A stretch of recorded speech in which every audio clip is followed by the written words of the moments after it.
Bonjour à tous, j'espère que vous allez bien. Aujourd'hui on se retrouve pour le deuxième épisode de la review de Monsterverse Declassified.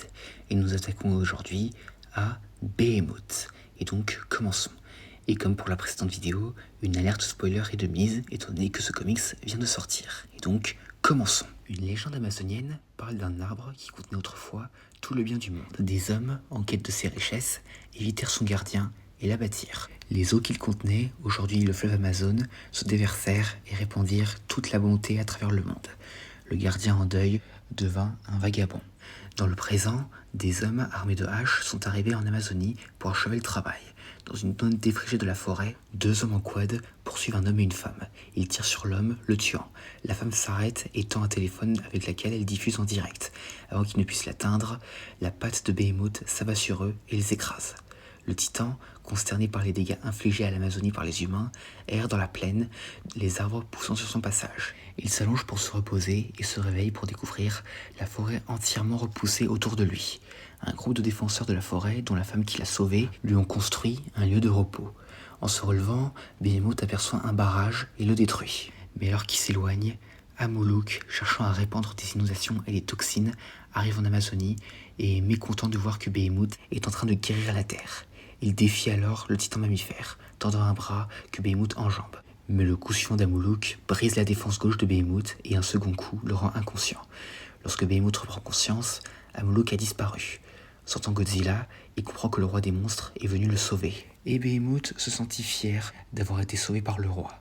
Il s'allonge ensuite et se repose, sa défense commençant à guérir. Behemoth observe les défenseurs de la forêt construire un village à proximité, mais sent bientôt que quelque chose cloche. 3 hélicoptères et 2 canonnières arrivent pour attaquer. Behemoth est touché par les missiles. Cependant, les défenseurs de la forêt tentent de l'aider en ripostant. Mais les attaquants ripostent et bientôt, la maison de Behemoth est en flammes.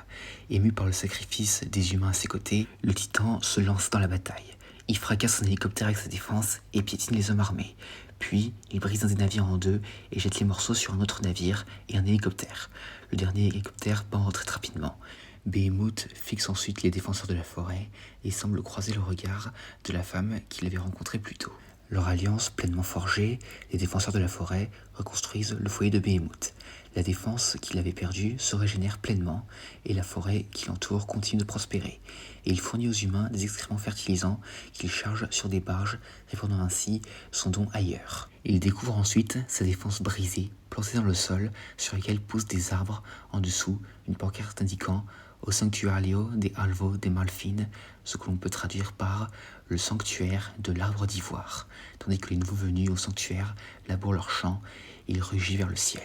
Et c'est la fin de cette histoire sur Behemoth. Alors franchement là, très belle histoire. Franchement, pour l'instant, c'est ma préférée du comics. Parce que là, Behemoth, on explore vraiment son rôle de protecteur de l'écosystème sud-américain. Non mais franchement, là, c'était vraiment réussi. Et on peut voir aussi que Behemoth, comme Kong, il est aussi très proche des humains.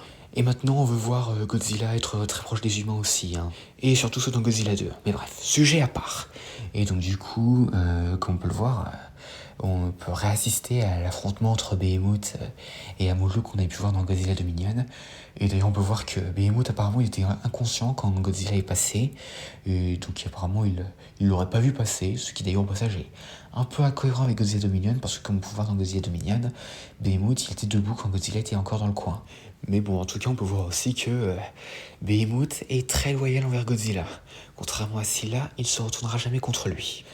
Mais bon, en vrai, franchement, la relation entre Behemoth et les défenseurs de l'Amazonie, franchement, c'est vraiment la meilleure partie, hein.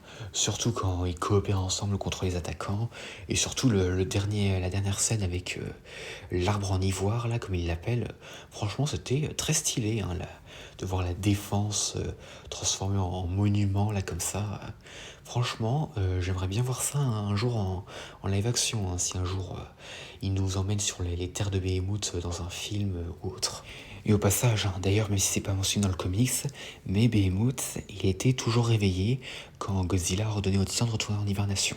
Donc Behemoth était en activité pendant Godzilla vs Kong et Godzilla X Kong Nouvel Empire. et à voir s'il le sera encore dans Godzilla X Kong Supernova. Donc le dernier film de cette trilogie Godzilla Kong, espérons-le, dont je ferai bientôt une vidéo. Mais bon, à part ça, voilà, c'est tout pour Behemoth dans Monsters Declassified. On se retrouve la prochaine fois pour Tiamat, avant de terminer avec Abaddon. Et donc voilà, j'espère que cette vidéo vous aura plu, et à la prochaine.